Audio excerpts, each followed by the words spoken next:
ഇന്നത്തെ ഒരു cooking video ആണ്. എന്നതാ കുക്ക് ചെയ്യുന്നതെന്ന് വെച്ചാൽ മാങ്ങ ചമ്മന്തി. സാധനം എടുത്ത് ചൂടാക്കി അല്ല ഒന്ന് ഡീഫ്രോസ് ചെയ്ത് എടുക്കാൻ പറഞ്ഞ ഇത്ര മടി. പുറത്ത് വെച്ചേനല്ല ഞാൻ പറഞ്ഞത്.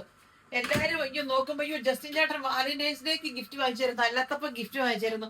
ഇതിനെയൊക്കെ നോക്കുന്നതിന് എനിക്ക് വാലന്റൈൻസ് ഡേക്ക് അല്ല താജ്മഹൽ പണിയാണ്. താജ്മഹൽ ദൂരെ മടി പിടിച്ച രണ്ടെണ്ണങ്ങൾ എന്റെ ജീവിതത്തിൽ കണ്ടിട്ടില്ല. എന്റെ ഞാൻ വേറെ ഓർഡർ ചെയ്യണമെന്ന് വെച്ചിരുന്നു, ഇനിയില്ല.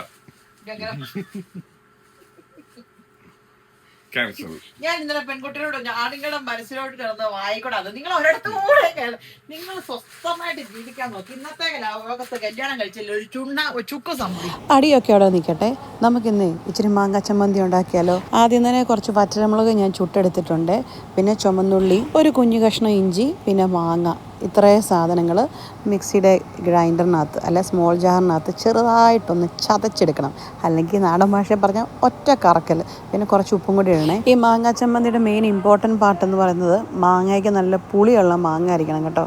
നമ്മളെടുത്ത മാങ്ങ നല്ല പുളിയുള്ള മാങ്ങയാണ്. അത് മിക്സിയിൽ ചെറുതായിട്ടൊന്ന് കറക്കിയെടുത്തതിന് ശേഷം അതിനകത്തോട്ട് നമ്മുടെ ചെറിയ തേങ്ങയില്ലേ അതും ചേർത്ത് കളറിന് കുറച്ച് കാശ്മീരി ചില്ലി പൗഡറും കൂടെ ചേർത്ത് ഒന്ന് കറക്കിയെടുക്കണം. എന്നിട്ട് അതിനകത്തോട്ട് കുറച്ച് ടേസ്റ്റിന്, ഇത് ഓപ്ഷണലാണ് കേട്ടോ, കുറച്ച് പച്ച വെളിച്ചെണ്ണയും കൂടെ ചേർത്ത് നന്നായിട്ട് കുഴച്ചുരുട്ടി അങ്ങ് എടുക്കണം.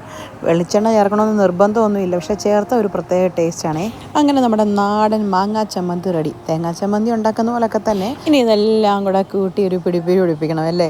ഇന്ന് ലഞ്ചിന് എനിക്ക് എന്നാന്ന് വെച്ചാൽ കുറച്ച് ബീഫ് ഒലത്തിയതുണ്ട്. ഇത് നാട്ടിൽ നിന്ന് മമ്മി കൊടുത്തു വിട്ട ബീഫ് ഒലത്ത, പിന്നെ അതിൻ്റെ കൂടത്തെ ചമ്മന്തി. ഇത് രണ്ടും മതി, പ്രത്യേകിച്ച് വേറെ ആഡംബരമൊന്നും വേണ്ട. പിന്നെ നമ്മുടെ ആസ്ഥാന മീൻ വറുത്തത്, അയല വറുത്തതുണ്ട്, പിന്നെ സാമ്പാർ. അങ്ങനെ ഇതെല്ലാം കൂടെ കൂട്ടി പിടിപ്പിച്ചൊരു കഴിപ്പ് കഴിച്ചിട്ട് വരാവേ. അപ്പം ശരി, എന്നാൽ പോയച്ചും വരാം.